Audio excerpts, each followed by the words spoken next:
Parce que, comme vous le savez, les potes, le marketing, que ce soit YouTube ou sur d'autres plateformes, ça coûte un bras. Imaginez une entreprise comme MyDID qui souhaite réellement à la fois être connue en francophonie, mais aussi à l'international. Imaginez l'investissement que ça demande.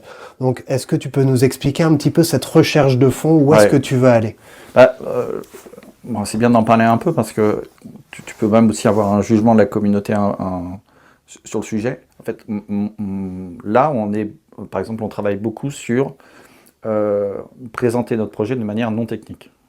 Bon, les gens me connaissent, ça va, ils peuvent pas me soupçonner de pas être technique, tu vois, comme patron, mais il faut qu'on explique nos services plus comme une plateforme d'engagement communautaire. Alors même le choix est un peu bizarre parce que le community engagement, c'est pas trop connoté aux États-Unis.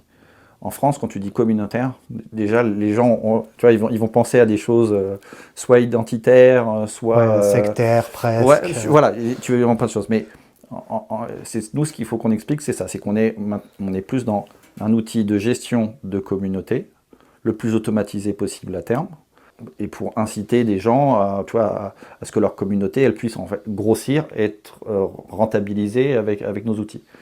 Et derrière, on utilise des technologies où tu as de l'identité décentralisée, donc où tu as de l'éthique côté conservation des data, etc. Et d'ailleurs, les gens qui ont participé au financement du projet sont en général très attachés à ces sujets-là. Sauf que ce n'est pas le sujet en fait qui vend, dans le sens, par exemple, c'est un avantage pour l'utilisateur final, Oui. mais ce n'est pas forcément un avantage pour nos clients potentiels et partenaires.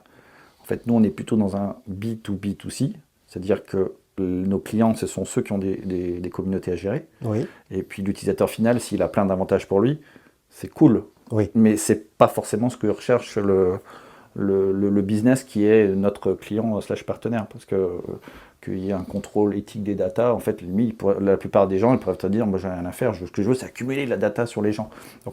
Donc il faut que tu trouves un équilibre sur ça. Donc ce qui fait vendre en ce moment, c'est de l'automatisation et de la simplification et de l'incitation